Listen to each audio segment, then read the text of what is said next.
सभी को मेरा नमस्कार। मैं सुमन शर्मा आप सबका स्वागत करती हूँ Hindi second year 4th semester के रिवीजन वीडियो लेकर आपके साथ। सबसे पहले ये 7 कहानियाँ आपके पाठ्यक्रम में लगी हुई हैं। इन कहानियों में सबसे पहले प्रेमचंद है। आपके पेपर में 9 प्रश्न पूछे जाएंगे। 9 में से कोई 4 आपने करने हैं, जिसमें से आप सप्रसंग व्याख्या कर सकते हैं।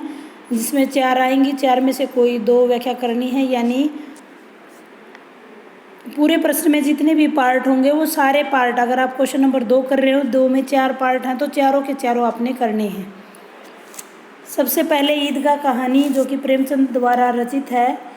उनका जन्म 1880 में लमही, वाराणसी, जिसके 3 नाम हैं, वाराणसी, बनारस और काशी।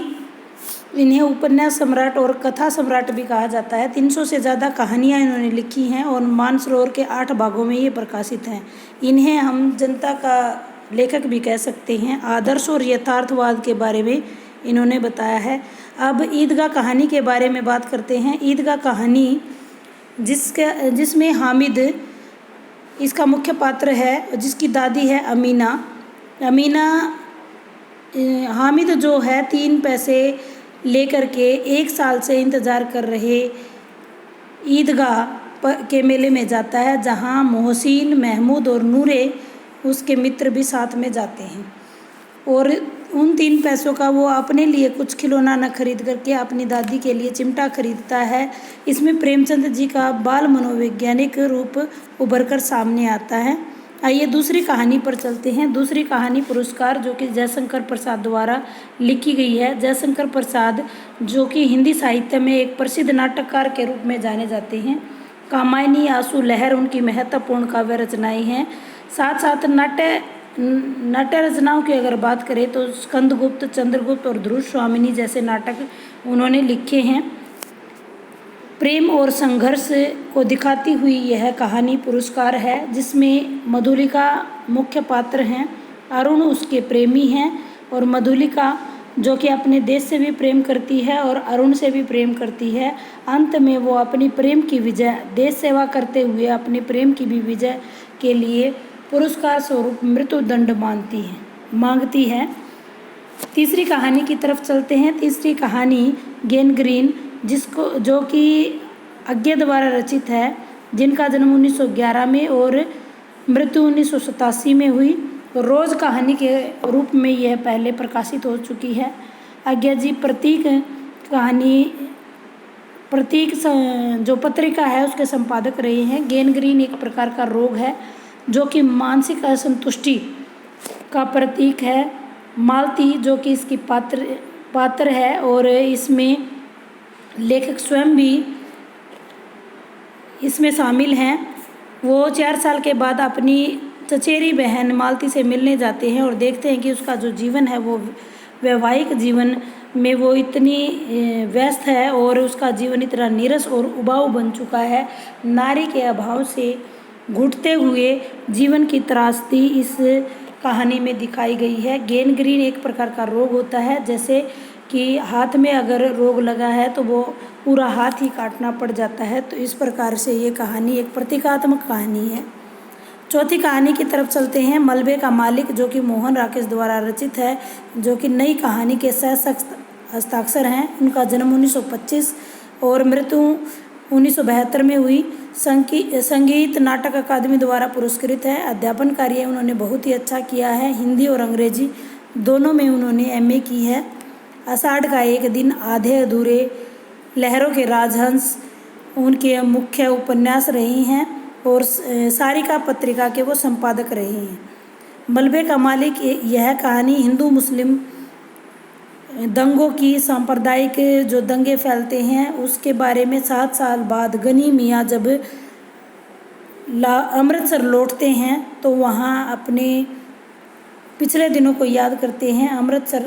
अमृतसर का बासा बाजार, उनका पुत्र चिरागदीन, जुबेदा पुत्र वधू और उनकी ईश्वर और सुल्ताना उनकी पुत्रियां हैं। रखा पहलवान जो कि मानसिक रूप से यानी प्रवृत्तियों का व्यक्ति है, वह जो चिरागुद्दीन को मार देता है, और उसके बाद भी जो गिन्नी मियाँ है उसको दुआ देते हुए वहाँ से जाते हैं। मलबे का मालिक मोहन राकेश की बहुत ही इम्पोर्टेंट कहानी है। आइए अगली कहानी के बारे में बताते हैं। ठेस कहानी, जो कि फणीश्वर नाथ रेणु की आंचलिक जो उपन्यास कर रही हैं, उनका जन्म 1921 में और मृत्यु 1977 में अरिया बिहार में हुई। मेलाचल, प्रति परिकथा और ठुमरी जैसे उपन्यास उन्होंने लिखे हैं।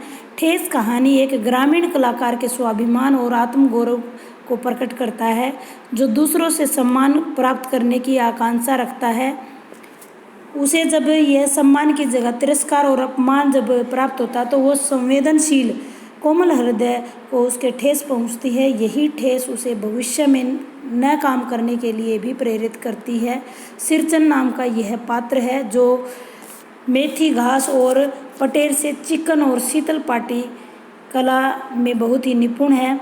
लेखक की बहन मानू के लिए चिटपट्टी के लिए उसे आमंत्रित किया जाता है, लेकिन उसकी लेखक की चाची द्वारा उसको अपमानित किए जाने पर वो इस काम को छोड़कर चला जाता है। वो बहुत ही मनमोजी प्रकार का इंसान है, खाने का बहुत ही शौकीन है, लेकिन अंत समय पर स्टेशन पर पहुंचकर भेंट स्वरूप वो चिकन पार्टी या शीतल पार्टी उसको भेंट देता है। तो इससे उसके चरित्र की बहुत ही उम्दा किस्म का चरित्र उसका सामने आता है। आइए अगली कहानी फैसला के बारे में विचार करते हैं। मैत्री पुष्पा की कहानी है। राजनीतिक समानता की बात जो है संविधान हमारा करता है। बसुमती ग्राम प्रधान चुनी जाती है, परंतु नाम मात्र और कागजों में ही उसके अधिकार और शक्तियों की बात होती है। उसके अधिकारों और शक्तियों का प्रयोग उसका पति रणवीर करता है। नारी उत्पीड़न की ये सच्ची कहानी है।